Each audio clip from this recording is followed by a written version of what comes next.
that's just not the situation with mountain biking, right? Is we have trail needs.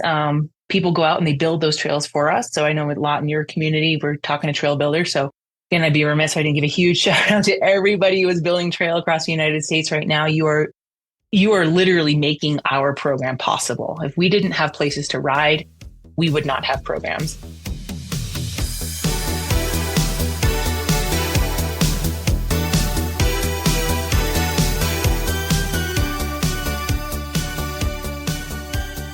Welcome to Trail Effect. I am your host, Josh Blum.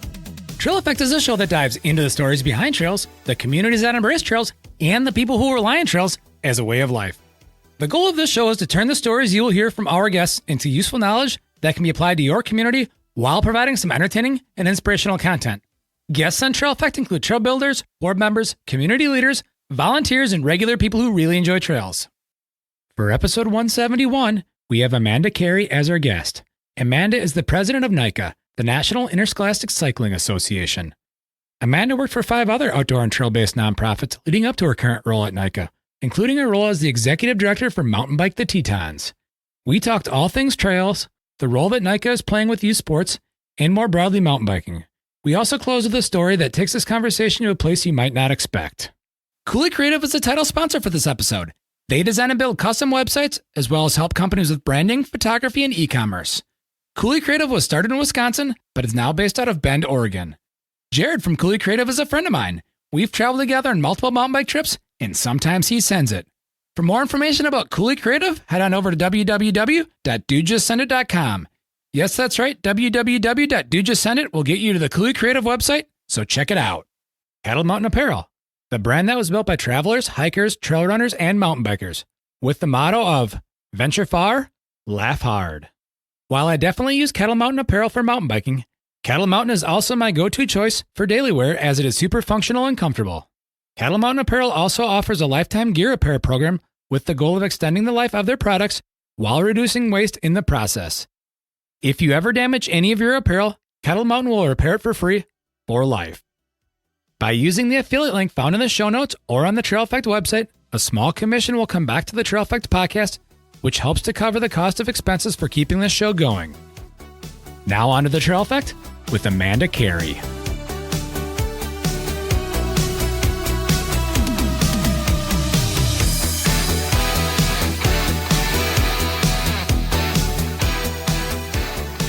Okay, here we go.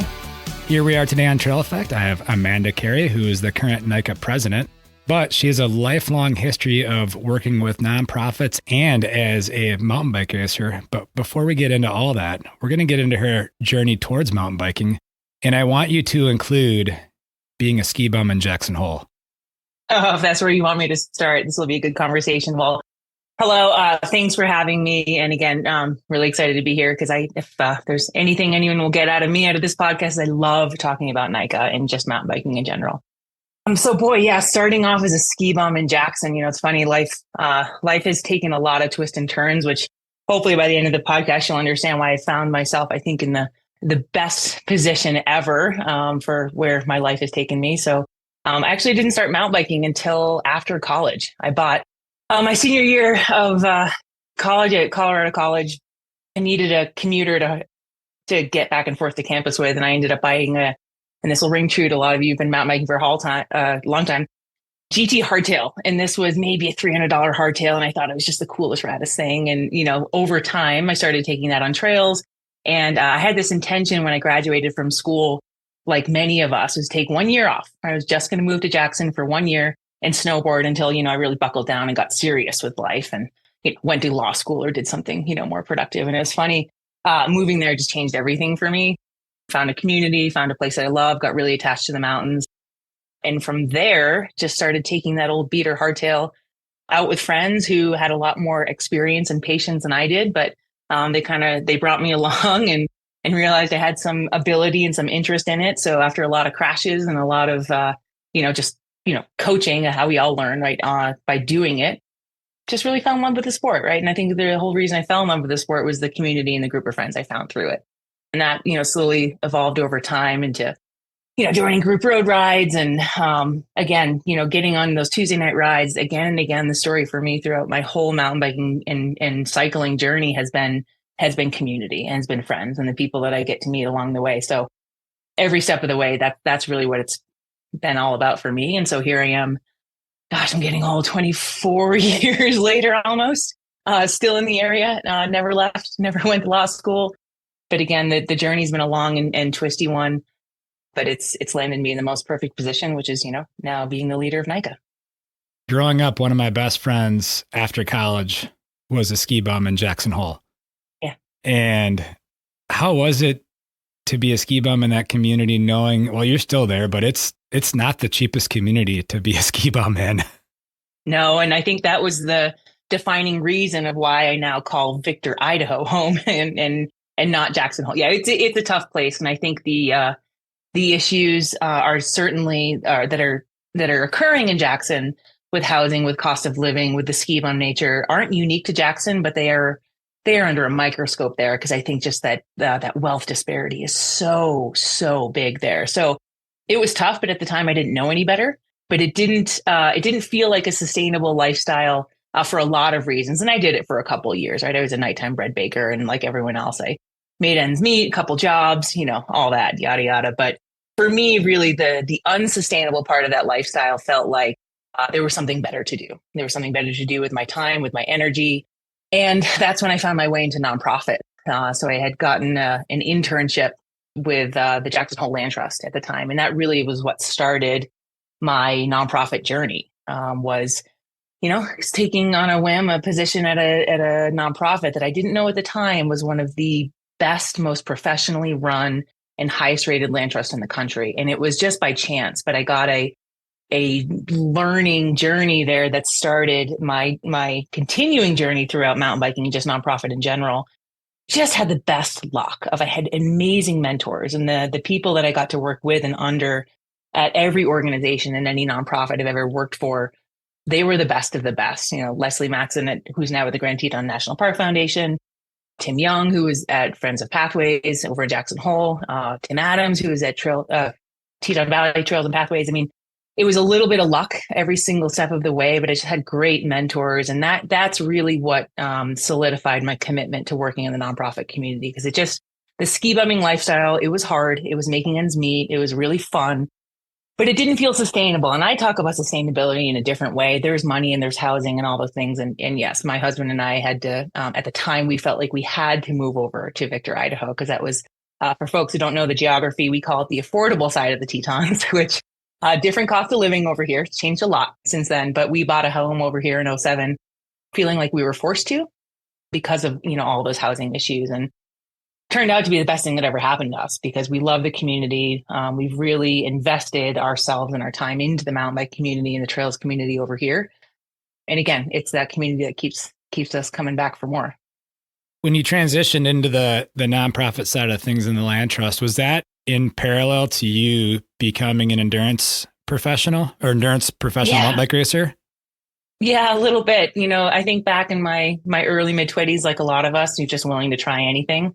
What's that old saying? If you're going to be dumb, you better be tough. And so my friends definitely encouraged me to, try new things and get into racing. And I remember my first real road race, believe it or not, I signed up for the Lodija race. And the road racers will know this here locally. It's a 1-day, 206-mile road race, point to point.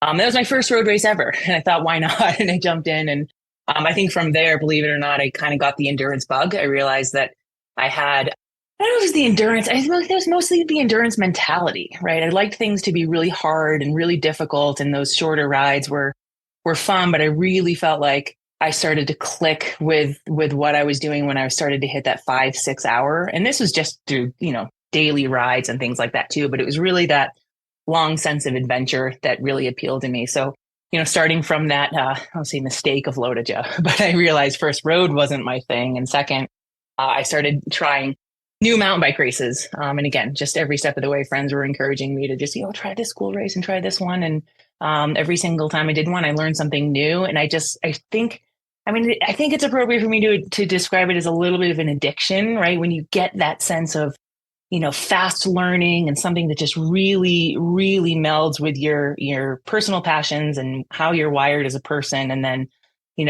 professional goals too.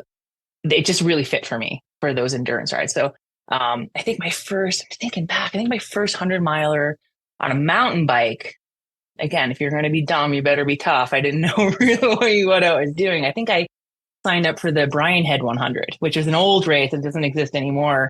And I think most of the race happened above 9,000 feet. And, there was just a litany of mistakes you make, the under fueling. I mean, it just goes on and on. But again, every single step of the way that actually encouraged me to get better at it. Didn't end up telling myself like, oh, this is not fun. I got more excited as the more failures I made, there was more opportunity to learn.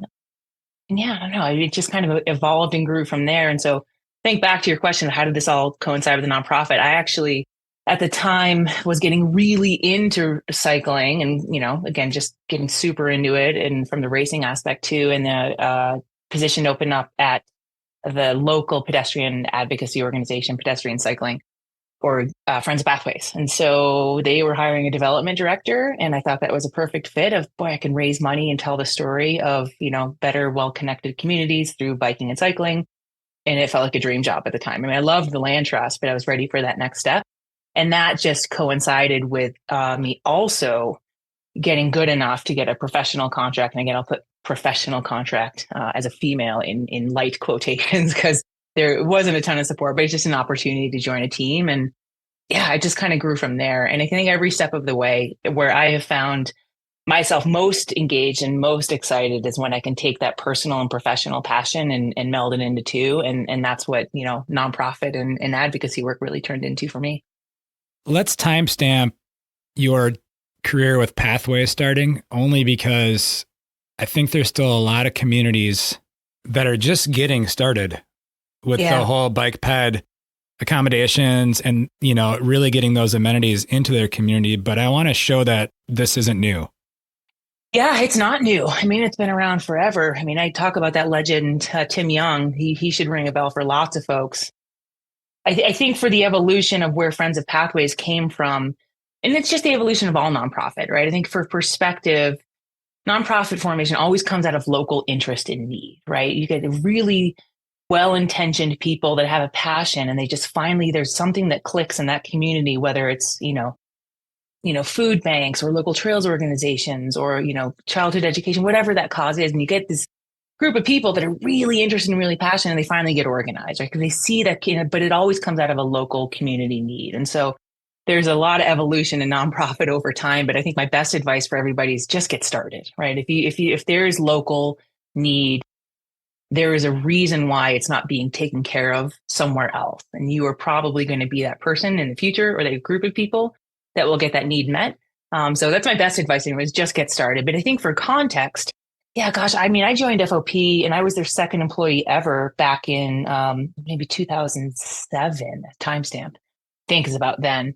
And that had been a one-person organization previously. And I think for Jackson, they were actually pretty progressive as they had a position already embedded within the town of Jackson and then the county that was a pathways specialist and someone who was actually tasked with building more than roads, which I think is a positive. And that is not actually common. It's more common now for sure, but that was pretty uncommon, especially in the state of Wyoming at the time. So yeah, in this evolution of advocacy, I've seen a lot of growth and a lot of change and so much improvement over the last few years. But I would also encourage folks to know that, looking towards the Friends of Pathways, or at least for me, like just Jackson Hole Land Trust, there's always all these smaller organizations that can feel, I don't say overwhelmed, but like it feels like there's such a big distance, right, between getting started and getting to this high functioning organization.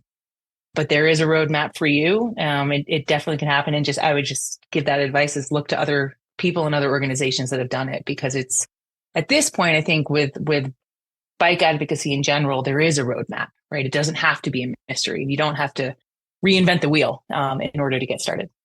Let's fast forward, I believe, around 7 years. And this is where you've taken a new role as the executive director of Mountain Bike the Tetons. Yeah, mountain bike advocacy specifically for sure. Well, there was a big chunk of time in there where previous to that, I had sworn off nonprofit. I had reached a point in my career where I moved away entirely. My intention was to move away from nonprofit because I felt like I had done it.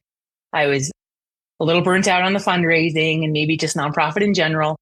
That's also coincided when I started racing professionally. And I started again, with an intention to do a full career shift, a master's program in sports psychology, because what a goal was to exit nonprofit and get into, coaching, but more specifically, health and wellness coaching, a little bit of mountain bike coaching, performance, things like that too. And that, again, I don't know if I had too much of a plan when I did that, but that all changed when I finished my master's. I raced again, loosely, I think professionally, like 4 or 5 years, and got, super into endurance racing and all that, like we already talked about. And I was off on this journey to start my own business. And I had a private skills coaching business where I was mostly with female clients for sure, but I was coaching mountain bike skills. I was doing some performance coaching, helping people with their training plans, while also concurrently building a health and wellness coaching cert and business from there. And it was funny, I think really I don't want to say my left turn back into there, but it just felt like a full maybe 180 back into nonprofit. Was a local need, right? Again, community need always pops up. And I had a couple of folks reach out to me from the local IMBA chapter that I think had, like a lot of nonprofit struggles, not unique to them, had some startup issues. And they asked me to apply for this position because they needed a new executive director. And they had a couple of false starts with some EDs that weren't a good fit. And yeah, gosh, I never planned to get back into it. And I will literally say it was the best thing that happened to me, because it basically gave me an introduction into NICA. So it was a fast and furious couple of years. It was, rapidly growing nonprofit. And we needed to go back to fundamentals, right? We're talking about setting up payroll and workers' comp and, getting all those things that those really excited groups of people, when they come and they form an organization, that's that next level. I don't want to say the boring stuff, but that's really the state that this organization was in. Was we needed to work on our fundamentals and our boring stuff. And so I did. I took the job on a whim. Obviously interviewed, and it was a journey. It was my first true leadership position. And I'd worked under great leaders before, and I think everyone, including myself, right, took a big chance and put me at the head. I think at the time I was 36, and I knew a lot, but I had a lot to learn as well too. And I think what I found was a community and and a board and an organization that, at least at the outset, we're all willing to learn together. And I think to this day, Mountain Bike the Tetons they're now in a great place. They're super high functioning. Proud of the role I played there, but also, again, like I said, the best thing that ever happened to me was my role leading an IMBA chapter is what introduced me to NICA. And I'll never forget when as part of, and I'll back up, part of MBT's mission was to bring economic development to Teton Valley through the development of mountain bike resources. And so I had heard of this program, NICA, that was coming to Idaho, and I literally knew nothing about it. I think this was probably 2014, 2015. Did a little research, realized that, oh gosh, well, we have a perfect location for a mountain bike race, and that is Grand Turkey Resort. So I reached out to the executive director of the Idaho League at the time, said, hey, introduce myself. I have a great location for you. Made that connection between him and the owner, Targhee, and the director of sales, Dylan Gradhan at the time, great guy, came over. We had a meeting at Targhee about what it would take to hold a NICA race at Grand Targhee. And I literally remember walking out of that meeting thinking, okay, well, this is what I need to do next. And from the context of not, I need to get involved in the organization, but that's where I got the fire in the belly to start our local team. And so from there, I think I remember maybe coming home and voluntelling, you heard that term voluntold, like I might have voluntold my husband, who's also very involved in mountain biking. We need to do this. We have no idea what we're doing, but I think starting a NICA team might be the next best thing for us to do. And so that was, again, a very fortuitous thing because, I stayed at NBT for a while, but we also concurrently that year started our local NICA team. And that was our introduction to NICA. And that's really how we got started. And again, a lot of work done and accomplished at NBT, but I will never, ever regret working there because, again, it gave me my introduction to NICA. Well, let's transition to NICA and let's back up a little bit just to kind of paint the NICA picture for those that might not be 100% in tune with what's going on with NICA. Sure. Yeah. Gosh, we're a big organization now. So if you've not heard of us, we are NICA, the National Interscholastic Cycling Association. We are a nonprofit organization. We've been around since 2009, and we operate and support youth mountain biking programs across the United States. And we do that through team-based mountain biking for 6th to 12th grade. We have now 32 leagues in 30 states, so we have pretty wide reach. We have about 25,000 student athletes in the program right now, 14,000 coaches, and just tons and tons of volunteers as well that support that whole this whole operation. So it's definitely a privilege to run and oversee the organization. Again, as I said, I've been a coach for a long time, so understand it from the very, very small level to the big scale. And again, the NICA community at this point is huge and it's massive, and it's just amazing to me how much we've grown over time. Let's talk about that journey from you starting your own NICA program to where you are today. And I know that's a huge gap, but maybe a couple of the details that you learned at the local level that you've implemented or found super helpful now at the national level. Yeah, great question. My experience as a NICA coach, and more specifically as a head coach, informs everything that I do in my leadership position at NICA. I 100% mean that, because first of all, if I don't give a shout out to our amazing coaches across the country, I would be remiss. That's probably the most important thing I should say today, is that we have 14,000 volunteer coaches right now across the nation. That's almost a 2-to-1 ratio. And we absolutely could not do this work. They do all of the work, right? So just a big thank you to all the coaches. And again, my experience coaching informs everything that I do, because I think I truly understand the connection between the decisions that I make and the decisions that we make at the national level, how those have a ripple effect all the way down to our general level 1 volunteer. Because that's where I started. I started not knowing a thing with 7 kids and 11 coaches in our first year. I've dealt with growth. I've dealt with limited trail systems. I've dealt with working with the Forest Service on the local level. I've dealt with how do you, scale team uniforms, and how do you generate funding for the program? I mean, every single little thing. And so again, my perspective and my experience of being a beginner coach all the way up to a head coach, all the way up to a team director that had to oversee, because we had a massive program here that I think by the 3rd year we were operating here in Teton Valley, we had 110 kids in the program. We split the team into 2 composite teams, and then we split a team over into Jackson, started one up in Teton Valley. We've seen it all the way through the succession planning of handing it over to new leadership last year. And so again, from every step of the way, the coach is always at the forefront of my mind. Because at the end of the day, I do describe NICA as a training and services organization, right? We are here to support and to train and give all of our amazing volunteers the support and the training that they need to put on these programs locally. So yeah, and that journey, again, starting from the team level is literally the best thing that ever happened to me, because it informs everything that I do. And I also understand now that one of NICA's biggest challenges is scale and is growth.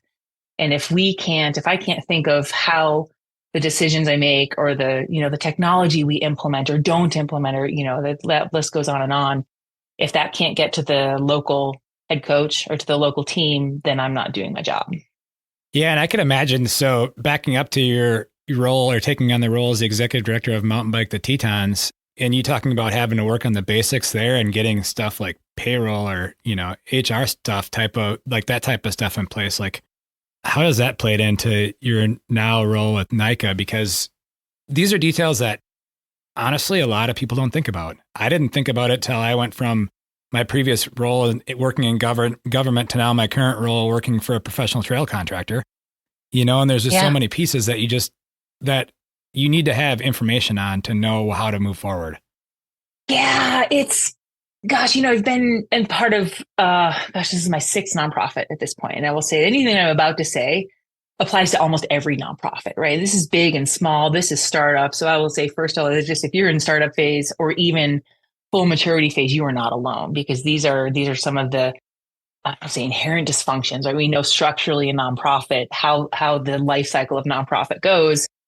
these issues are not unique to all of us, but I think mostly what happens, especially in startup nonprofit, is that, again, like we talked about before, there's this local need that finally, by the time you organized, and especially the first step that most organizations take is they hire an executive director, there's this feeling of, oh, now we can get all this work done, right? Where the opposite should actually happen. It's like, oh, now we have a person to do full-time work or whatever scale, you hire that first ED or staff person at. And that's actually the time. And none of us ever do this, but that is the time to take that pause, to take a breath, maybe write out a strategic plan and look at your fundamentals, right? Because everyone gets so excited because of that need of, we need to get on the trail systems and programming. It's mostly we want to focus on programming.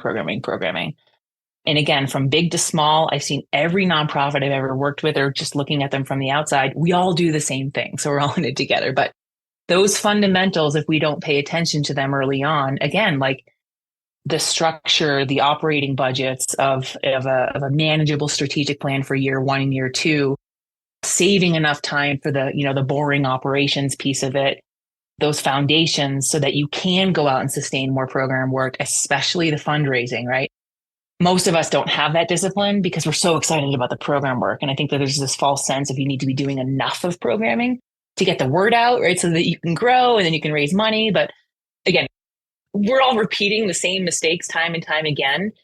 But I would be remiss if I didn't, point back towards the founding boards of these organizations. The boards have a responsibility to really, let's say, hit the pause button, right? But build those boards with the skill sets that you need. Either it's an attorney or someone, knows about HR, the accounting, all those things, and really build the boards with the skill sets that you need to get your nonprofit up and running with those foundational, again, it feels like the boring stuff, or honestly, the things that none of us know a lot about. And that's when we all get in our discomfort zones of, if I don't know enough about this, I want to focus on the things that I'm good at and do the things that I'm good at.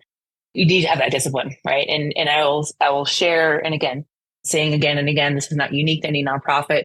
NICA was in the same boat, right? We were in rapid growth phase where, we were founded in 2009, but those early, 2011, 12, 13, 14, there was so much excitement. There was so much interest in scaling mountain bike programs across the United States.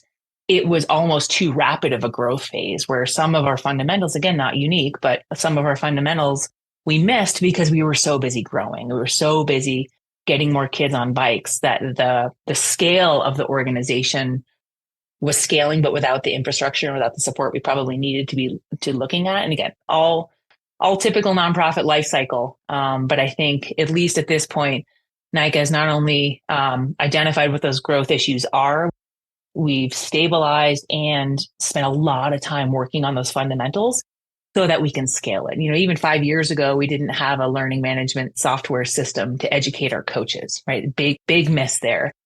But now we have that, and we have, again, talking about all the boring stuff, but those are the things that most nonprofits need to take a pause with, get less excited about the programming and say, I don't know if it's the mature one in the room or the experienced one, but just to say, let's look inward, let's take a pause and make sure that the growth that we are after, and I say growth big picture, like for us, for NICA, it's more leagues, it's more student athletes, it's more coaches, but for whatever that local, trail organization is, well, what does growth really look like for you? Or what does success look like for you? And define that first and then move backwards and really identify what are the supporting structures, who are the people that you need to be in those seats on the bus, whether it's the board or on your staff, to realize that growth in a sustainable way. Yeah, and NICA has done so many things and continues to do so many things. I remember when NICA first started, my first thought as a mountain biker and trail advocate was, this is genius, because now we just created a lot more fans of mountain biking, because you have the students that participate, and the students have families and extended families. And all of a sudden now aunts and uncles and grandmas and grandpas and cousins who may not have known what mountain biking was, now they have maybe a relative in it. And that just magnified the whole look on mountain biking and how people perceive it. Isn't it great? I mean, it is one of the best effects of the programming that we've started across the United States. And I do mean that in the sense where, our core values as an organization, we're here for kids, right? We first identify as a youth development organization. And yeah, you see those t-shirts around, which I still love. I have a few on it, as I wish we had this when I was in school.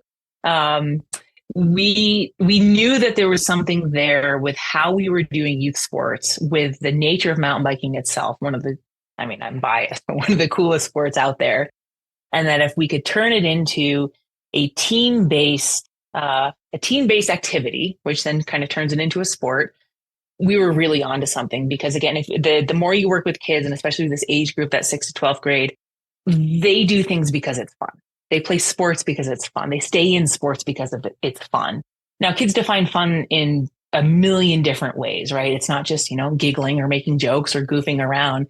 Fun for them is learning something new. Fun for them is being with their friends. Fun for them is being in part of a, engaged community where they have rad coaches and people are really helping them. And I think that that's really where NICA hits that sweet spot, is we have turned this really fantastic community-based sport into something that really hits the needs of kids at that age, which is they just want to be with their friends, right? They want community. They want to be with their friends. They want to be welcomed. They want to be supported.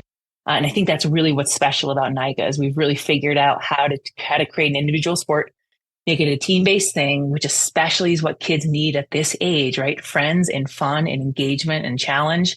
We've invited a whole bunch of adults to join them in that journey along the way. And I don't want to say, poof, here we are. This is years and years of hard work, but that's the effect that you just described earlier, of that compounding effect of one kid joins, and then it's moms and it's grandpas and it's dad. We know that for every one student athlete that joins our programs, they bring 4 more in with them. So that's parents, that's uncles, that's siblings. There is a ripple effect across the United States right now, this is why I go to work every day, right? I think my time in advocacy taught me that there was and I wouldn't at all describe it as a lost cause, right? But I do firmly believe, at least with my alignment with where I've seen mountain biking start and where it is now, that I have so much hope and promise, or see the promise for the next generation, because we know that how these kids and how these families and how all of our coaches are included in mountain biking, it's welcoming. We cheer everybody on. There's a place for you, whether you want to be dead last or you want to be the fastest varsity racer off the front, or if you don't want to race at all. Actually, quite a few kids in NICA now don't race. I mean, again, at this point, we've graduated almost 100,000 kids out of the program. Those folks are our next generation. They are now taking leadership positions. They're joining the cycling industry. They're becoming, bike mechanics and leaders in this space, or they're going off into their mountain bike communities as adults. And they're bringing this ethic of inclusivity, of fun, and of support, and really their NICA experience. That's all they know. And that, to me, is the future promise of just where mountain biking can head in the future. Because you see it. I see it everywhere. And it warms my heart everywhere that I go. I know, because I travel a lot for mountain biking, both for my job and just for fun, take a lot of vacations. And I can tell you within 5 seconds if I have run across a NICA family on the trail, because they are polite. They're polite. They're having fun. They know good trail etiquette. They smile, they wave, they make good eye contact. Again and again, it's just creating this community and this ethic of, we are focused on youth development, but we really are instilling this way of being a mountain biker that I think is a lesson for, I don't want to say everyone else, because I think it's catching on for sure. But that, to me, really is what's most exciting about NICA. We really are focused on the next generation of cyclists and next future generation of leaders. And with our Teen Trail Corps program, the next generation of stewards and with advocates. And so, yeah, that ripple effect is, it's not measured by just the student athletes that have participated. It really is bigger than that. We're going to go down 2 paths. One path is a competitive path. The other path is a non-competitive path. And we're going to start with the competitive path, partially because I was just having a conversation yesterday while I was riding with a friend, bike shop owner, and semi-involved with NICA. And we were talking about the recent World Cup races this year and how I think it was the first one in Brazil a couple weeks ago. There was, I want to say 4 women in the top 10. 4 American women, let me say this. There's obviously 10 women in the top 10, but how there's 4, US-based women in the top 10, and how we were having the conversation and how NICA is having an impact on helping to raise the United States back up to where it was in the 90s of being a competitive country in the sport of mountain biking. Isn't it so neat? And well, first of all, I will say I'm a huge cross country fan. I mean, I'm the person who wakes up at 3 a.m. to watch the races, and I always have.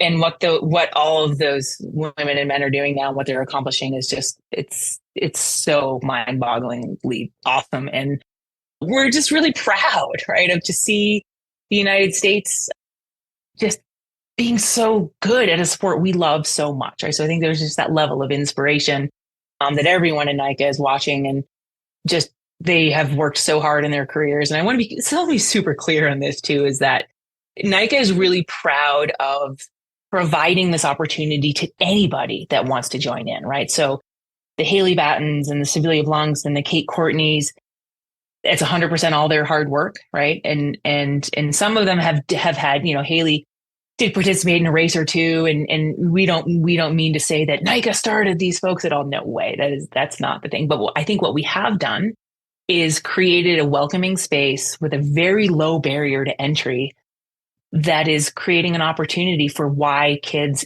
join sports in the first place, right? And that after effect is, sure, we're looking at the World Cup now of all of these student athletes have had some participation in NICA or an influence in NICA or other high school mountain bike leagues, but it's just becoming an accepted and known sport to kids. And I think that's the beauty of it, is that we have, and I'll be clear too, NICA has no elite development goals whatsoever, even so much in our coach education that we've been very, very intentional, because you did say that split between competition and participation. We make no distinction, right? And I think what's really unique about NICA is that we have figured out how to take, and I think I mentioned this before, the best, most high performing, want to hit it hard varsity athlete and the seventh grader that just kind of wants to come to practice and ride with his team and not do it super seriously.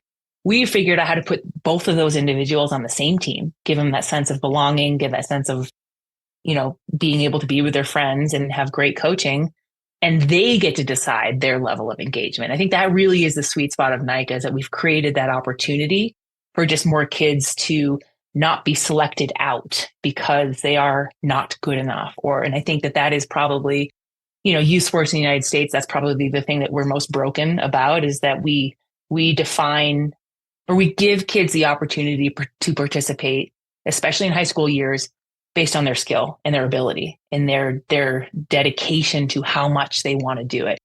And that, to me, I think is just fundamentally wrong, right? I think the goal of sport is not to win. It's not to, be on the podium. That's an after effect. And that's a great, great goal for people to have, even going back to the World Cup. I mean, how amazing is it to see the performances of those athletes? But bringing it back to youth sport, that's what we do, right? We're just trying to get kids engaged and happy and healthy and doing something active and supportive. And I think by doing that, by focusing on the inclusion, giving everyone the ability to participate on the level that they want to, again, they don't even have to race to join a NICA team, or again, they can be as fast as they want. That's how you keep kids in sports, and that's how you keep them active and healthy. And so I think the unintended outcome of how NICA does youth sports, I think one can be, first of all, a lesson for everyone else in the United States. If they could figure out how we do it, I think there'd be a lot of benefit to that. But two, then you see other opportunities rising up out of that, right? Because I do think that NICA is doing the most right now out of any other organization out there for development of that pipeline. And we have no intention or no goals or an organizational structure at all to actually focus on creating that pipeline. So I know that was a twisty answer, but I think it's just really for us at least, it's an unintended but really cool consequence of putting together the type of programming that we have, and it's just really cool to see. We're so proud of those student athletes for sure. It is awesome to see. I don't know what's going on the men's side. We definitely need to do better on that side, because Christopher Blevins is like, I don't know, that guy's a machine right now with what he's done, but I look at the results sheet and he's like the only American on it right now. Riley Amos, though, on the under 23 side. Riley Amos. Yeah. Yeah. And I think Bjorn Riley as well, too. And I think what you're seeing is, and I will say that one step lower, right? Because I think a lot of times we look at, gosh, I couldn't even imagine the pressure being involved, right? And being an Olympic level athlete and all of the sacrifice and the hard work and how hard they work to get there as Americans too. It's very kind of warped way that we look at sports, right? But what we miss, and I do actually see this in the US development system as well, is that there's a long growth trajectory that got that athlete to that point. We got Haley on the top and got Chris on the top. And they don't tell that story. But we also, I think, as a sport, don't do a good job there either, right? As I think right now in the United States, pretty clunky of, well, say you started NICA or you started another great youth program like Durango Devo or these other high school leagues that are out there. But what's the pathway, right? How do you get from there to the next one to the next one? And that, I think, is probably the area that we have most opportunity for improvement in the United States. But you'll see it. I mean, you go, I think this is the NICA effect. If you go to any USAC or, bigger race at this point, that's not just a NICA event, those junior fields are massive. I mean, I think they had to introduce qualifying rounds a couple years ago for, I believe it was 14, 15, 15, 16, and 16, all the youth categories at USA Cycling Nationals, because there's too many kids. I mean, I don't think there's such thing as too many kids, but you go to all these races, the junior fields are massive. And I think, maybe the last national championships, Mountain Bike national championships, the vast majority, I mean, maybe 75, 80% of that participation was under the age of 23. So we know that there's so much. And you look at the results sheets of any of these races now, most of them are NICA kids, they're coming out of high school programs. I think we're having an impact, and it's a really positive impact. And I think, again, that the area for growth for us is figuring out how we help the kids come out of the, that first, I don't say curious phase. It's beyond, you get the participation, and then you get the, I have a little bit of ability and I want to get a little bit better at that. And where do I go for coaching, or what team do I have? And that's a hard step right now for kids, I think, in the United States. And I will say NICA is never going to take that on. That's not our goal, but we sure hope that can improve over time, because if you even look at the impact that we're having of just the excited, really skilled kids coming out of these programs right now, I think that's the next place for growth. Well, and another ripple effect, and NICA isn't involved with gravity at all, but another ripple effect is we're seeing a real resurgence of youth gravity mountain biking. And I fully believe that NICA has a lot to do with that as well, because it's getting kids introduced to mountain bikes, and then they expand from there into doing non-NICA gravity events to supplement their NICA events, right? Yeah. Yep. Yeah, absolutely. And it's funny because I get this question all the time, right? Is when is NICA going to do enduro? And when are we going to do downhill? I mean, the list goes on and on, cyclocross, name the discipline.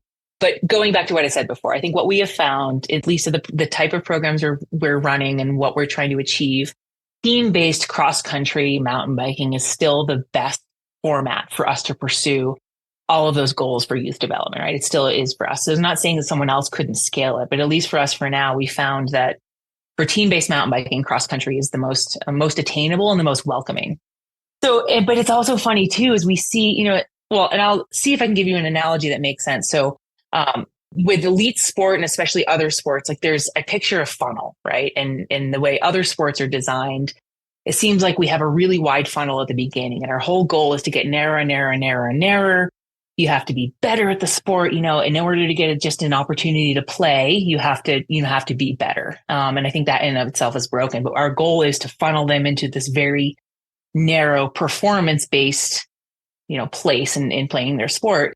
Whereas NICA, I kind of describe us and our goals as an inverted funnel, right? We capture kids and a lot of coaches too at this really limited space, as it's cross-country mountain biking. But we capture them in this really narrow funnel, and our whole goal is to actually invert that funnel and shoot them out into much more things, right? So that's, to me, when I hear folks say, "Oh, well, we're losing kids to enduro, we're losing kids to downhill," like, no. You got to flip that around. This is actually goal achieved, right? If I have a kiddo and it's happened here many times, we have a really robust world-class downhill network around here. And I have kiddos who will say, "Oh, well, now I'm going to, they're on the NICA team for a few years, and they're like, well, I'm going to go focus on gravity, enduro, or downhill or whatever." It's like, great. Goal achieved, right? From our perspective, if we are finding, again, the whole goal is cyclists for life. And if we're capturing kids and they're finding that mountain biking community, if they want to stay with us, great. I do believe that even if kiddos that are getting into that elite space should stay with their NICA teams, because again, that's that's the fun part, being with their friends and being with the community. No matter how serious they get about racing, there's a really important aspect of staying on that team for as long as they can. Even, and I'll say the same thing to the enduro and the downhill kids, right? And I try to explain to them how fit those riders are too. They usually understand after a year or two of downhill or enduro, they actually come back to NICA because it's actually extremely fitness-based sport. But again, it's experiential learning with kids a lot of the times. But anyway, not to get too much on a tangent, but I think we're really proud of that too, right? Of just that we're trying to give everybody an introduction to this just amazing sport, this amazing community. If they go off and do more things, whether it's the bike packing or the enduro, or say they even leave the sport for a few years in college and, they're starting families and getting them, they come back to it because they remember, what their experience was like in NICA. For us, goal achieved, right? It's cyclists for life. It's stewards for life. And again, I think that's just a really positive thing for us. Yeah. And that's a good stepping off point into the non-competitive side of NICA. I mean, I guess I can't say what I know the numbers for certain right now, but I seem to remember for my local NICA league, at least, I would say at least half the kids are not competing. Yeah. It's surprising. I think that's one of the biggest, I don't say myths, right? There's not a lot of mystery out there about NICA, but I think early years we were branded as a kids racing organization. And I think slowly over time, we are doing a better job. But I would love your listeners to hear us, as racing is not, it's not all about racing. I will say that racing is an important part of what we do. I think for all the character development, just things that we're looking forward to teach and the experience we want kids to have, competition is a big part of it. But it's not about winning. It's about showing up and being giving the best that you have, learning how to set a goal.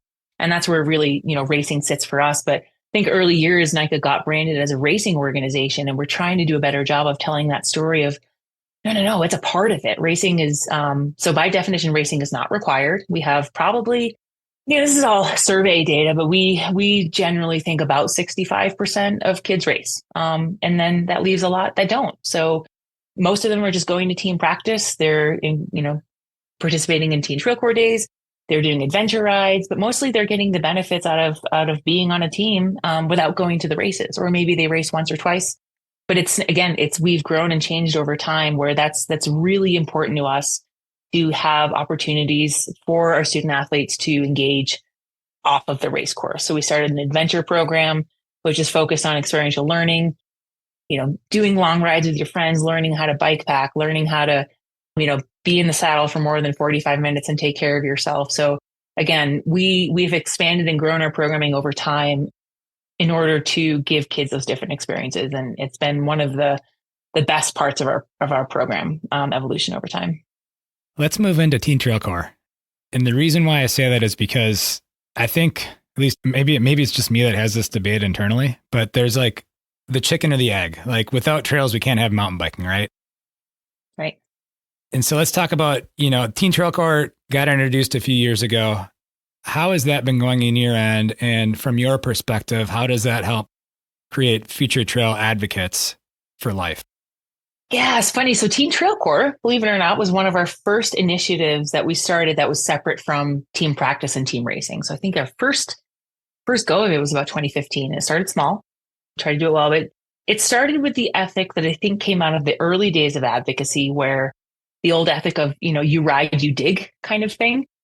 And that evolved into something, I think, bigger and improved and better, where essentially what we're trying to do is create the next generation of cyclists, the next generation of advocates and trail stewards, right? So I think that, there's a lot of reasons why mountain biking as a team sport is different across the United States. But what we're really trying to instill in our student athletes and give them the opportunity to do is to give back to the trails, give back to their communities, but also teach this ethic that there was a higher level of responsibility for the privilege of riding trails. Because I think especially when it started, and I explain to everyone still to this day, access to trails is a privilege. It's not a right. And so we knew we had to play a role. And again, with our mission being based in youth development and character development, to give the opportunity for the kids to really learn about what that community connection was, right? This trail just didn't show up out of the blue, right? So to give you, the analogy I often talk about with our infrastructure, opportunities and challenges is that, any other youth sport, you think of baseball, basketball, all these other things, that there's a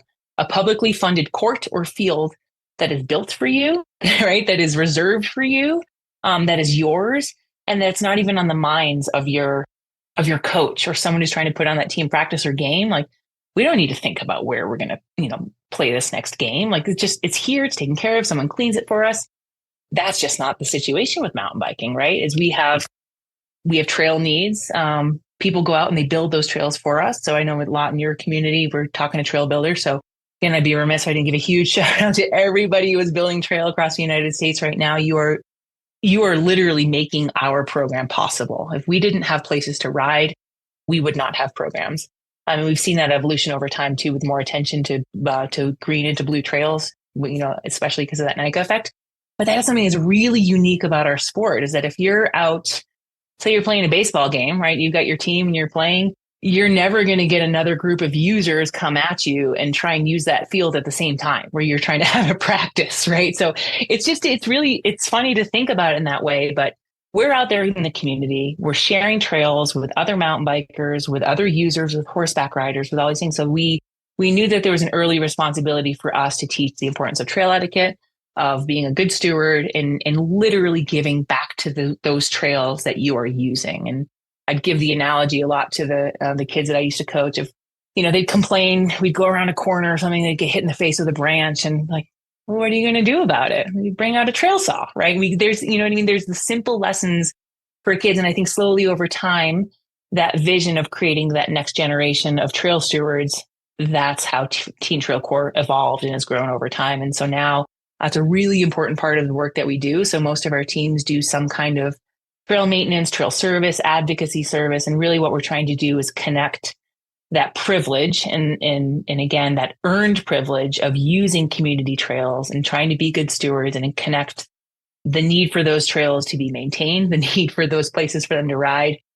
Well, their impact on the trails, how they behave, also has a big indication on how more trails are improved in the future. And it's an empowering part, I think, for kids, and I think for coaches too, to know that they can play a role in improving the surfaces that they ride on. I mean, I'm talking about the actual trail surfaces. We teach this lesson all the time of, there's a hole there, there's a rock there, there's something in your face. Well, we can fix that, right? If it's a big problem, we reach out to the local trails organization. If it's small, we can play a role here too. It now pervades, I think, the ethic of everything that we do and we teach, but we do have a structured program now where teams and individual athletes can log their hours in Pit Zone, and Pit Zone's our registration system. And we know how many service hours that these teams and coaches are doing. And last year, I think we counted 51,000 service hours. And I would probably double that, because they're out there doing that work, and a lot of them aren't even registering their hours. And again, I can't remember, but the old volunteer, that hourly rate for volunteer work, what you'd multiply that by. But we are actually having an impact, not just on, again, teaching stewardship and the next generation of advocates. We were having an impact on the actual care and maintenance and stewardship of trails themselves. Well, and a lot of those kids are showing up to non-NICA regular trail specific or regular trail org volunteer work days as well. So that's another multiplier. Yeah, absolutely. And I think that that's again what we're trying to do. We're trying to inspire them with a little bit of learning that they get within the NICA community to go out and do more of whatever it is, ride more different disciplines. And we've seen, I think, of any of the programs that we have going, the trail stewardship one is one that is really hitting home for kids, and they are taking it to new levels and getting out there and not just, digging and maintaining. They're actually leading in the advocacy efforts in their local communities, which I think if there's any voice a city council or a local land manager is going to listen to, it's the local high school kid who's come in with a well-articulated cause and a mission and a plan. Again, it's had nothing but a positive impact on the local trails community, and then of course them as future leaders. This next comment is going to be not NICA specific, but I've been fortunate to attend the last 3 Professional Trail Builders Association conferences. And one of the comments I usually overhear is that, man, there's so many mountain bikers here. This conference seems to be dominated by mountain bikers and trail building. And I think to that, and I'm like, we were as an activity, back in the 80s, we'll say, I don't think we need to go back any further than that, but although we could, we were forced to organize. We didn't have that access. we were told in many cases, many cases, we couldn't have access. And so the other, I'm going to say trail user groups that might feel like they're dominated by mountain bikers kind of push that our way because we had to work for what we have, right?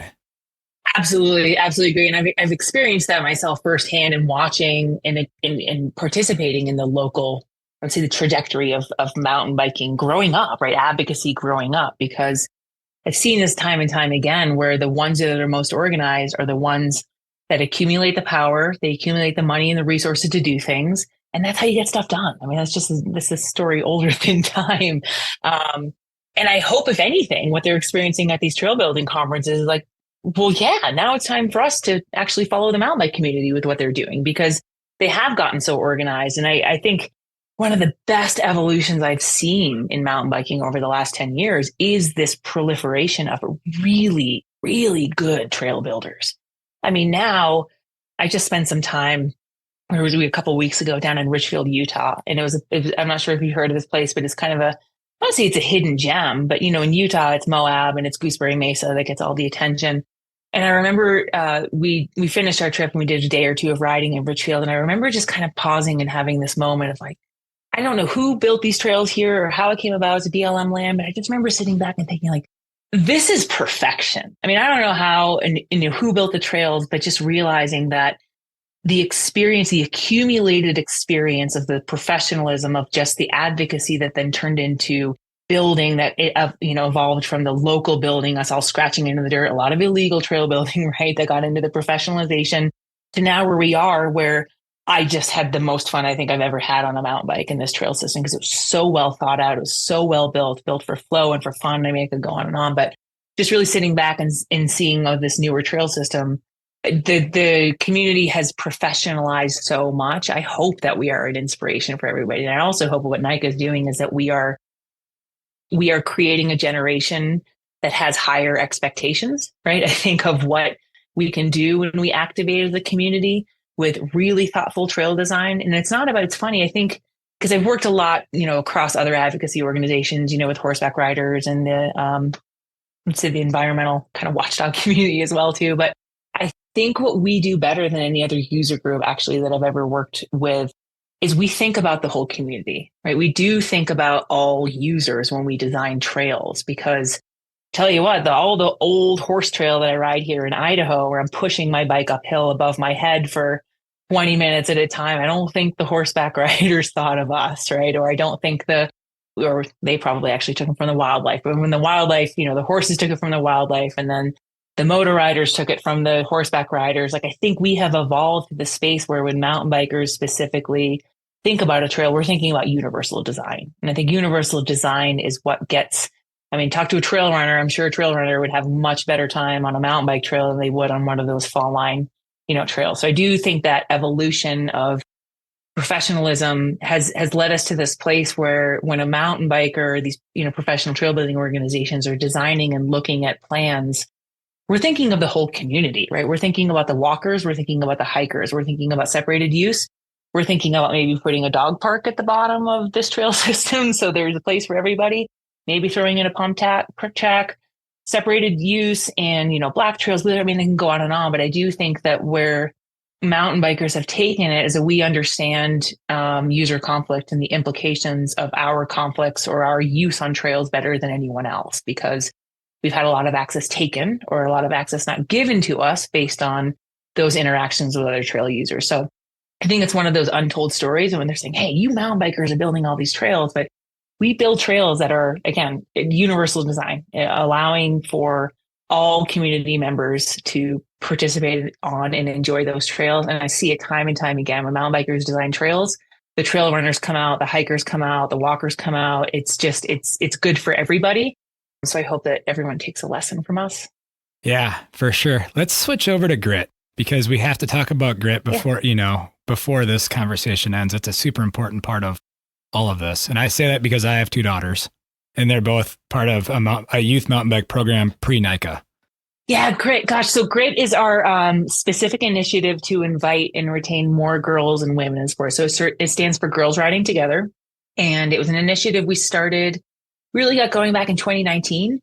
where, we took a look at the demographics across NICA and were very unsatisfied looking at our girls' participation rate was about 17%. And that is not good enough. When I look at the US population, we are over 50% women, and we are not being not only fairly represented, but I think also not fairly invited, if that makes any sense. So the GRIT program really was NICA's first shot and intention at, well, like I said, intentionally inviting more female coaches and more girls in the sport. So it's a lot of different programming options, but I think the main takeaway is we know that girls and boys interact differently, right? They have different needs of how they join sport, why they stay in sport. And again, it's enough difference for that it matters. And then looking at how our programs were designed, we knew there was opportunity for us to do better. And so with GRIT, we have, it runs the gamut of the program that we do. It's a lot of just girls only rides, girls only spaces. We do what we call GRIT pre-rides at a lot of our race events now, where when we have pre-ride, we actually open the course only for an hour for girls and their female coaches to go out there and have a space for themselves. And again, a lot of it's about allyship. It's making sure that girls have female mentors. And again, it's all done at the team level, the league level, and the national level, mostly just set behind this intentional invitation towards girls and women to join our sport. Because our female coach rate or percentage right now is about 25%. And same thing there. We know if girls can see themselves in the sport, and having a female mentor, a really great female coach, is sometimes the defining difference about whether they stay in the sport. And then we also know with young girls too, that there's a confidence gap that really starts to emerge about, puberty, right? Age 13, 14, where we know that girls quit sports 70% more than boys do because of so many things, but mostly there's a lot of factors there. But I think what NICA does really well is we create a specific community where girls feel intentionally invited, intentionally welcomed, and we give them spaces to be on their own sometimes, to be incorporated again, because we're a true co-ed sport in other spaces. And we are actually moving the needle. So we have, through our GRIT initiative, increased our girls' participation by 5% over the last 5 years.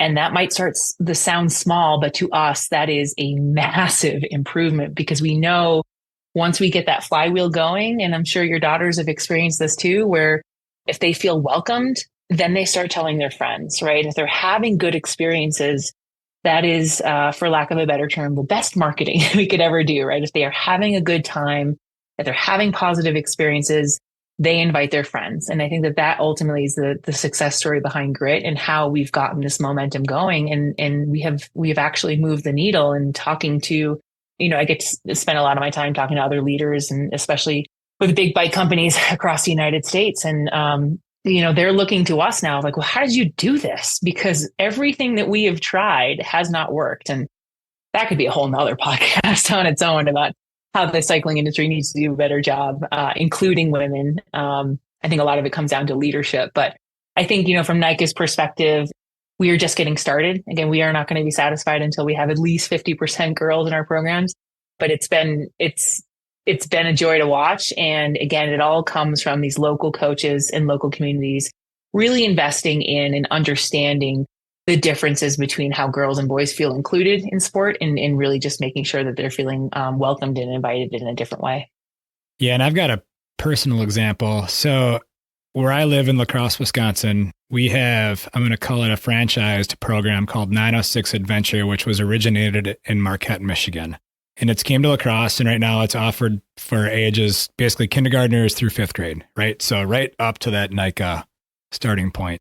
And last year was the first year we had it in La Crosse, and both my daughters were like, okay, we're doing this thing. Dad wants us to do it. We got to do it. I could tell they weren't super excited, right? But because Dad's a mountain biker, we got to go. And after the first night, I'm going to say this specifically about my fifth grade daughter, she was extremely excited, and it was a totally different experience than what she had assumed it would be, because she got stuck in a group, and that group was 100% fifth grade females. And so that was the difference.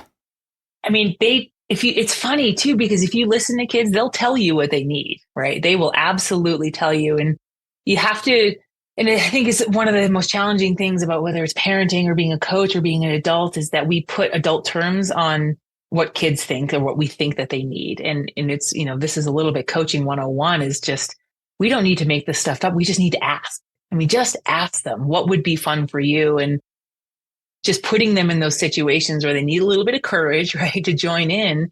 And then just keep asking what's fun for you. And it sounds like your daughter maybe wasn't, super hesitant, and then pick up on well, what's fun? Well, let's keep doing that. Right. And again, this is, I don't want to say it's rocket science, but sometimes just listening to kids and really, really watching how they interact with their peers and what they are getting out of whatever activity they're doing, team practice or interacting with their coaches.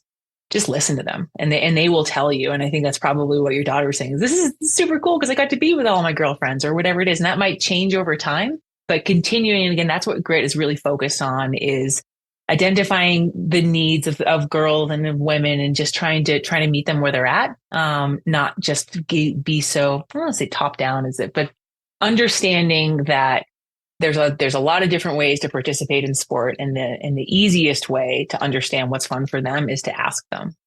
We're going to totally change gears. In 2020, you had a mountain bike crash.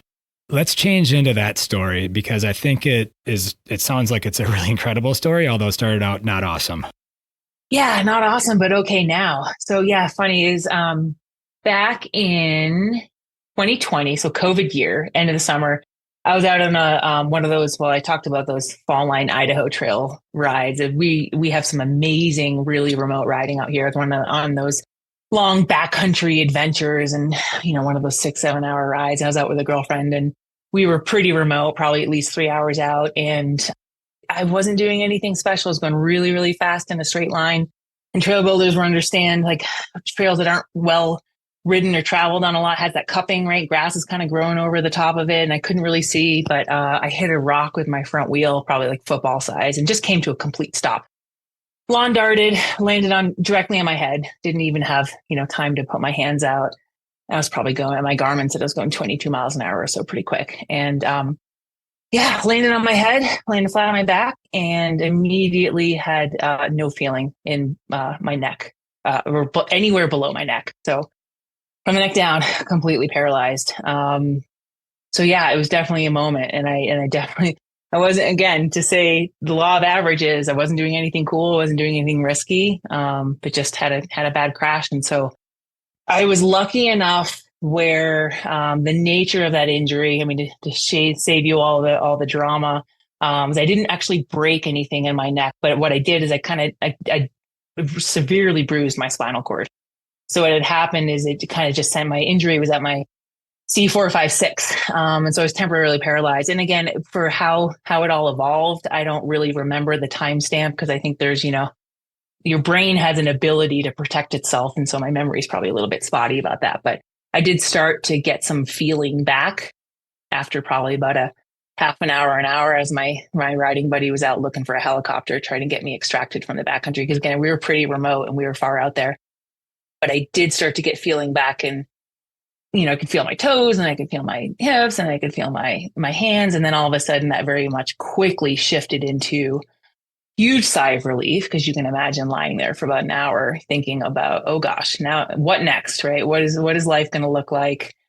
And, all the feelings that go on with knowing you're in a position where your life had just completely and immediately changed, into this sense of relief of, I'm getting sensation back. Okay, this is a good thing, to then the most unbelievable pain I think I've ever felt in my whole life. And if you talk to people who've had spinal cord injuries, this is common, right? Where you go from no feeling to all of a sudden your central nervous system just goes into complete overdrive. And then from there, it's just pain. I actually didn't think a human could experience pain at that level and still kind of survive it. So I was just super lucky that I actually had a helicopter show up it only took about 3 or 4 hours to get to me, to get me out, to get me extracted, to get me off to Ermac. And, from there, it just turned into a pretty wild journey of recovery. I was in the hospital for 3-4 days, mostly just for pain management. And again, I just can't tell you how lucky I feel. I mean, even to the sense where there's a little bit of survivor's guilt there, in the sense where, why me? Could have been a lot worse. But I did recover. I do have, it was a long, I don't mean to shortcut this, but it was a really long road to recovery. I didn't ride for a year, then the whole, neck brace. And then I had to get my neck fused. I have a full fusion at my C4, 5, 6. I had to learn to walk, and then I had to learn to use my hands, and I had to, get back to functioning, and had to deal with a concussion and all those things. But I think if anything, through that whole journey, there was a lot of gratitude. There was a lot of, I learned a lot of patience. And I think just having that belief and over time that you can heal. And I was lucky enough, right? Just because I wanted to heal didn't mean I could heal. But I think it was a really long journey to reminding me what is, to be cliche, but what's important in life. And your health is definitely your wealth. And I'm really lucky to say that after, a lot of therapy, I'm back to riding. It's 3.5 years later. I'm back to riding mostly the way that I want to. I'll have probably long-term issues. I've got nerve pain in my hands, and I got one arm that doesn't really work as well as it used to. But on the scale of how bad it could be to where I am now was just good, nothing but gratitude. And it was funny. I can't not bring it back to NICA, right? But I remember I was really hurt. I needed round the clock care. No one could leave me alone. My husband was taking care of me full time. And the way our NICA community showed up for us, I can't even explain it. We came home, our refrigerator was stocked with groceries. The local teen kids came and they chopped all of our wood. They were all, this isn't just the NICA kids. They had a meal train going. They were walking our dogs. It just went on and on. And so again, I think that the what's kept me in cycling, and again, it almost paralyzed me for life. But what has kept me in mountain biking again and again and again is just this amazing community that I found. And I feel like in this community, especially with NICA, how much you put in, you get back tenfold. And so, yeah, it was definitely quite the journey. Really grateful to be mostly a, high functioning human at this point. Yeah, if anything, the big takeaway I have for folks is number one, look into your health insurance, right? Make sure backcountry extraction is part of it. I was actually really lucky that a very expensive helicopter ride was covered by my insurance.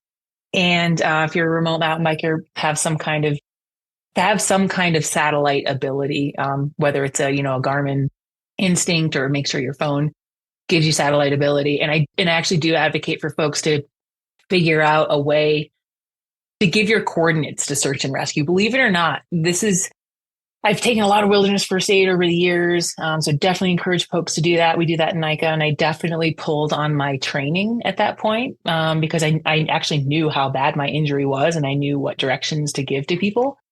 But just have a plan, right? When you go out in the backcountry, I think we just always, as mountain bikers, we always think of the best. We don't think of the worst. And folks to this day, and I was actually like this before my injury, but everyone always makes fun of Amanda's pack because it's always twice the size of everyone else's.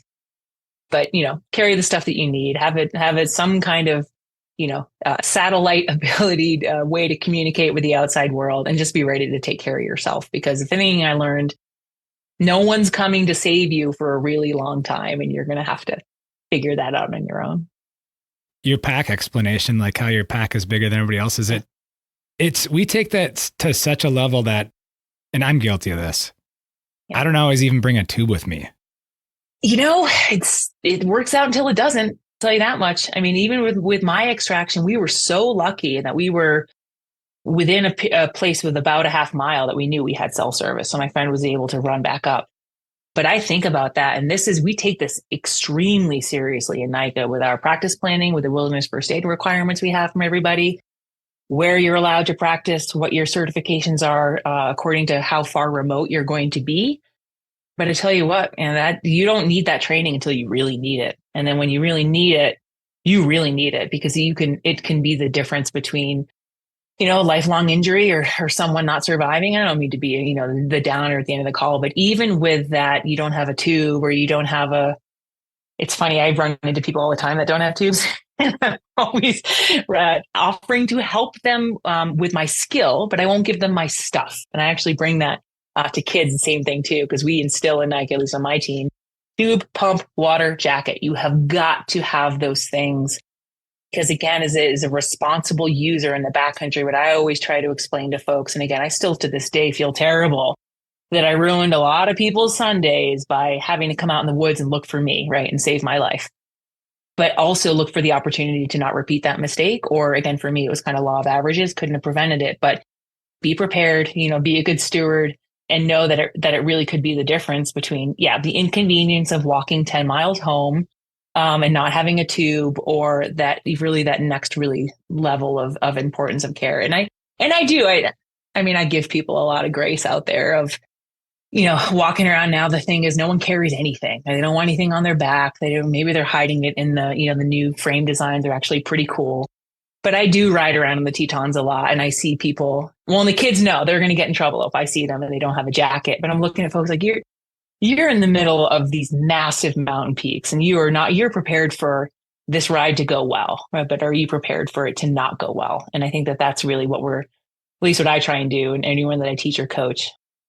But I'm also really careful too. I try not to give my stuff out to folks, but I will lend them my skill. Cause I'm that person that I don't have one jackets. I have two. I don't have one roll of Co-Band. I have two. I have duct tape and Gorilla Tape. Like it's something I started, in my younger years in other sports. And I think it's just, again, it's not, unless you're racing World Cup, I don't think it's, too much trouble to carry an extra pound of stuff to make sure everyone's having a good time. There is the old saying of 2 is 1 and 1 is none. Right. Yeah, absolutely. Well, we're a little spoiled now too, right? With how good technology has become. You think about it, back in the day, everything was breaking all of the time, but you still got to take care of yourself. Like you can't forget to charge your batteries, right? You can't forget a lot of these important stuff. And again, hopefully the worst consequence for unprepared people is that you just have a wet and cold day, or just you have to walk home. But again, I think that ethic of taking care of ourselves is something that we try to instill in NICA and take to everyone else. Cause it does matter. And especially here when we are here in the Tetons, I think about that all the time, is that, our behavior in the backcountry and in the woods has a ripple effect on everyone else. And it can be as serious as putting other search and rescue folks in danger. Like if you put yourself in a situation that is irresponsible, you are going to have an impact on others. And it's actually happened here. We've had a lot of search and rescue accidents over the years. So I do try and think about that, and pass that on to anyone that I coach and interact with. Before we wrap this up, I ask this question, or a version of this question, to pretty much all of my guests. And that is, and this is going to be especially unique for you because you've got so much community and nonprofit experience. What are some ingredients that you think are important? And I mean this in a selfish way, like the ingredients that you look for that make a great trail community. Gosh, that's a really good question. Trails community. I think being invested in the community part first is the most important thing. As being a part of it. And I think it's changed over time, but especially being a female and being in the advocacy world for a long time, there's a lot of me out there. There's a lot of there's a lot of ego. And we're all human, right? We all think of it in that perspective. But I think when you're thinking about building a trails community, I'd really encourage people to think about the we, not the I. I think those old days because we used to do this too, right? Mountain bikers got involved and we wanted harder trails. So we built all the black diamonds because that was the rad stuff we wanted to ride, right? But I do think if you're trying to think of what you just asked, is how do you build a community? How do you build a trails community? You have to think about what it is you're trying to accomplish and who you're trying to serve. If you're just trying to serve yourself, you probably shouldn't be in the role or what you're trying to do in the first place. You're not going to build anything. And if anything, you're probably just going to build a bad trail, right? And it's going to be illegal and it's not going to stick around. But I do think that, all joking aside, that if you're thinking about building community, think about all of those users, right? So you have to incorporate, and I think that is the next level for NICA as well, is you have to think about what it is we're trying to accomplish here. Are we just trying to build a rad trail so that we have another, Black Diamond Trail to up the challenge around here? Or are we actually trying to create a more connected, healthy community where everybody has trail access? And I would argue that the latter is the most important, because that's how we not only get more trails built, that's how we get people outside and connected and happier and healthier. So I would just encourage everybody to, think about the we, but really think about big picture. If you're trying to build something, you're trying to build community, because it is that community of user that is going to allow you to get more trails built. So if you're only thinking of mountain bikers, or you're only thinking of yourselves, you're going to show up to the land manager, you're going to show up to the community meeting or wherever else, and you're not going to have that whole community behind you. So I would just encourage folks think about community building as that lever. That's what you have to build first. Build relationships, build interest, talk to the whole constituency, everyone from, adaptive riders, and think about everyone in your design all the way up to the super, highly skilled mountain bikers and everyone in between, and build that first and think about who you want to serve, who you want involved, who you're speaking on behalf of, and build from there. Because I think if you start from this is what I want, that's never a good start for anybody, right? And you start from, well, what it is that we're trying to achieve and get everyone's voice involved and get a lot of representation. And if you build a community first, I think the trails will absolutely follow. That's a great answer. Thank you for that.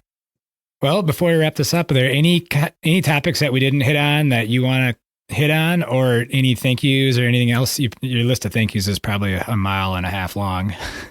We could have a whole separate podcast on thank yous, but I did say, I said the most important people I think in NICA obviously to thank are the coach, and I talked about that earlier. But I really do mean it, and want our listeners today to really hear that that's what makes this community go, right? It really is the volunteer efforts that are supporting this next generation of cyclists, and it's just this whole amazing thing of what is the NICA community. So big thank you there, but also a big thank you to the trail building community. I think that this is at least from NICA's perspective, an unsaid thank you, because we don't often have the ability to get in front of the trail building community. But as I said before, we could not exist. This organization, the work that we do with youth development, could not exist unless you were all out there building good trails for us to ride. So not only big thank you. Second, I would say, if anyone is interested in learning more about NICA, or if you are thinking about trails, trail building, trail systems, please think of NICA, and we are here to help, right? We have a lot of resources. IMBA's really well-versed in this too. People for Bikes is really well-versed, but we rely on the trail building community to create, the baseball fields and the basketball fields that we talked about. So just wanted to give a big thank you to the trail building community as well too, because I meant it when I said, you all are building the places for us to ride, but you're doing it in that community-minded way. And yeah, just a big thank you. And really the next step for NICA, I think, is to step into this space of advocating on behalf of our own needs, which is any way that we can support you all, whether it's, getting involved in the planning process, showing up and helping you build. We have a massive group of people and individuals that are here and willing to help, and we just need to be asked. And so I'd encourage you all, if you haven't, especially as builders working in the community or any trail advocates or organizations, make that connection with your local NICA team or your local league, because you've got, again, teams and kids that are willing to help and be that support for you to do your jobs. Yeah. Well, for all the trail builders, I appreciate you pointing all that out, because we're all in this together, and it takes all of us to make it happen. Yeah, absolutely. Well, Amanda, I hope you have a good weekend ahead of you as we are closing in on the weekend. This is a Friday that we record this, and I appreciate you taking time out of your day to record this message and this conversation for everybody to listen to. Oh, thank you. Thanks for having me. Thanks for listening. And as you can all tell, I love talking about NICA. So find us on our websites, nationalmtb.org. I'm sure you'll put this stuff in the show notes. And I, as you can tell, again, I love to talk about NICA, but would love to be a resource for anyone too who wants to learn more, wants to get involved, wants to support us. Always happy to help. Awesome. Well, thank you. Thank you for listening. If you like what you have heard, please take the time to share these shows with others. Sharing these shows will help create awareness of both the guests who have taken the time to be on the show and the podcast series itself. Also, if you're new to the Trail Effect Podcast, check out our ever-expanding library of episodes. If you listen to the Trail Effect Podcast on Apple or Spotify, please don't forget to leave a rating and review, as this is one of the best ways to show our support for the Trail Effect Podcast. Also, don't forget to check out Cooley Creative at www.dojustsendit.com. For additional ways to help support the Trail Effect Podcast, check out the affiliate links tab at the Trail Effect website, where you'll find links to Kettle Mountain Apparel, Worldwide Cyclery, and Trail One components. By using the affiliate links found at www.traileffectpodcast.com, a small commission will come back to the podcast, which will help keep this thing going. This podcast has been edited and produced by Evolution Trail Services. Thank you again for listening.